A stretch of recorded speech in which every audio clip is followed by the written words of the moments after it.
വീണ്ടും ഒരു ഓണക്കാലം. ഓരോ മലയാളിയുടെയും ഹൃദയത്തിൽ സന്തോഷത്തിന്റെയും സമ്പൽ സമൃദ്ധിയുടെയും സഹിഷ്ണുതയുടെയും അലയടികൾ വീണ്ടും മുഴങ്ങുകയായി. നമ്മൾ കേരളീയരെല്ലാം ഒത്തുകൂടി മാവേലി തമ്പുരാനെ വരവേൽക്കുകയായി. ഈ അവസരത്തിൽ ആ ചരിത്രം നമ്മുടെ കുരുന്നു കുട്ടികൾ ഈ വേദിയിൽ അവതരിപ്പിക്കുകയാണ്.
എല്ലാവരും പൂക്കളൊക്കെ എടുത്ത് പൂക്കളം ഉണ്ടാക്കാൻ തയ്യാറായോ? ഓ, പുലിക്കളിക്കായി കുട്ടിപ്പുലികൾ എത്തിയിട്ടുണ്ടല്ലോ. കുഞ്ഞനിയത്തിമാരും ചേച്ചിമാരും എല്ലാം ഓണക്കോടിയെടുത്ത് ഊഞ്ഞാലാടുവാനും ഓണപ്പാട്ട് പാടുവാനും പോവുകയാണല്ലേ? ആട്ടെ, എന്താണ് ഓണമെന്ന് നിങ്ങൾക്കറിയാമോ? ഞാൻ പറഞ്ഞു തരാം. എങ്കിൽ നമുക്ക് ആദ്യം ഓണത്തിന്റെ കഥ കേൾക്കാം. അതിനു മുമ്പ് നമുക്കൊരു ഓണപ്പാട്ട് പാടിയാലോ?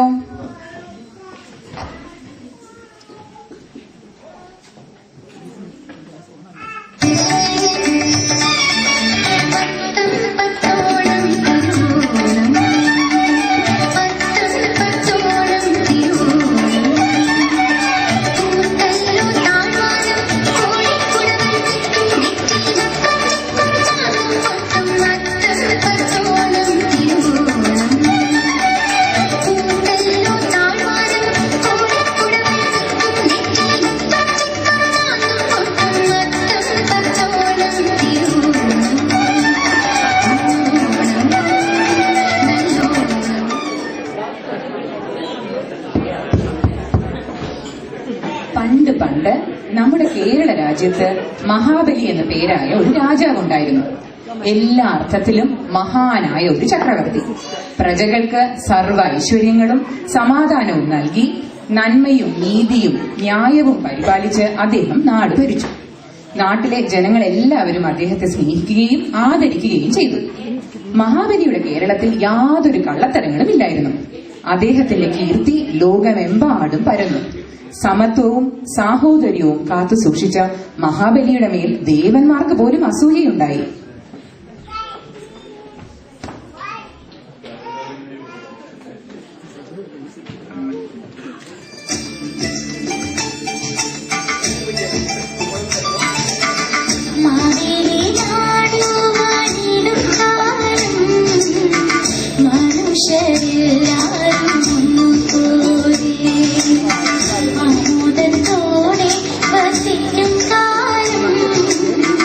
ആവത്തന്നാ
മഹാബലിയുടെ പേരും പെരുമയും ജനപ്രീതിയും ഭൂമിയിലും സ്വർഗത്തിലും പരന്നു.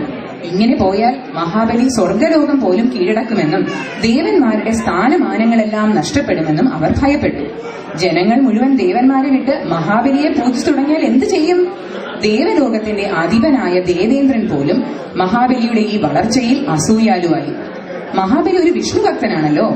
വിഷ്ണു ഭഗവാന് മാത്രമേ ഈ കാര്യത്തിൽ എന്തെങ്കിലും ചെയ്യാനൊക്കൂ. ദേവന്മാരുടെ അമ്മയായ ആദിതി മഹാവിഷ്ണുവിനെ ചെന്ന് കണ്ട് മഹാബലിയിൽ നിന്നും ദേവന്മാരെയും ദേവലോകത്തിനെയും രക്ഷിക്കണമെന്ന് അപേക്ഷിച്ചു. അമ്മയുടെ അപേക്ഷ കേട്ട് മഹാവിഷ്ണു മഹാബലിയെ കീഴ്പ്പെടുത്തണമെന്ന് തീരുമാനിച്ചു.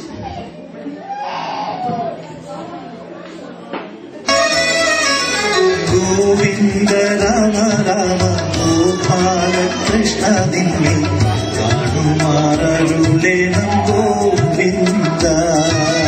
ഗോവിന്ദ രാമ രാമ ഗോപാല കൃഷ്ണ നിന്നെ കാണുമാറരുളേണം ഗോവിന്ദ.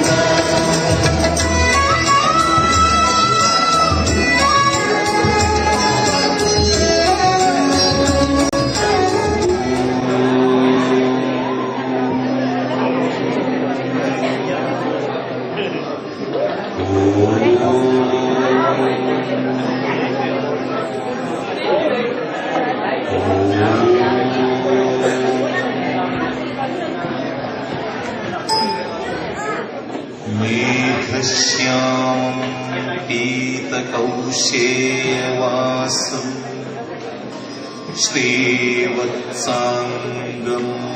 കൗസ്തുഭോദ്ഭാസിതാംഗം പുണ്യോപേതം പുണ്ഡരീകായതാക്ഷം വിഷ്ണും വന്ദേ സർവലോകൈകനാഥം.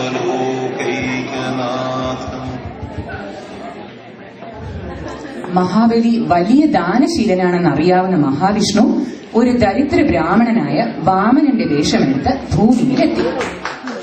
പൂജയിൽ മുഴുകിയിരുന്ന മഹാബലിയോട് 3 അടി മണ്ണ് ദാനമായി ആവശ്യപ്പെട്ടു. വാമനൻ മഹാവിഷ്ണു ആണെന്ന് മനസ്സിലാക്കിയ മുനിവര്യൻ തടസ്സപ്പെടുത്തിയെങ്കിലും ദാനശീലനായ മഹാബലി വാമനനോട് ആവശ്യമുള്ള മണ്ണ് അളന്നെടുത്തുകൊള്ളുവാൻ പറഞ്ഞു.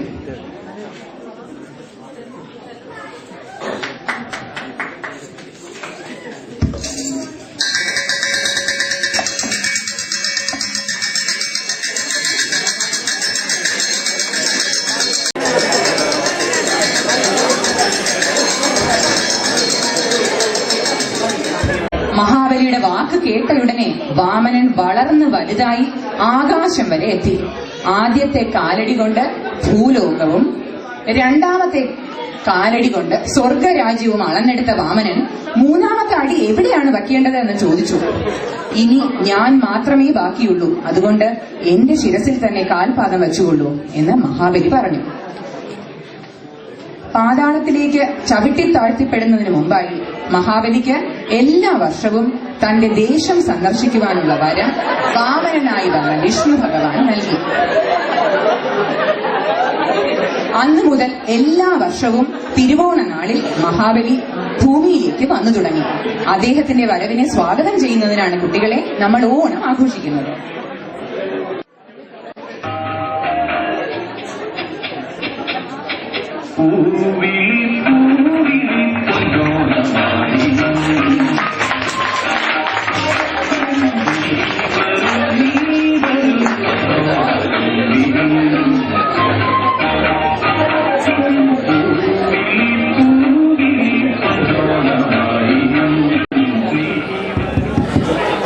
അപ്പോ എല്ലാവരും മഹാബലിയുടെ കഥ കേട്ടല്ലോ.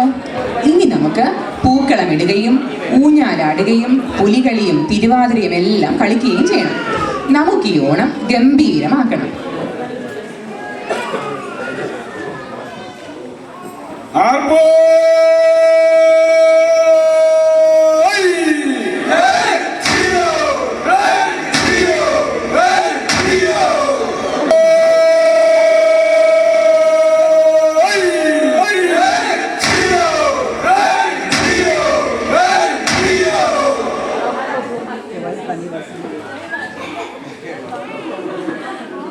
ഓണം.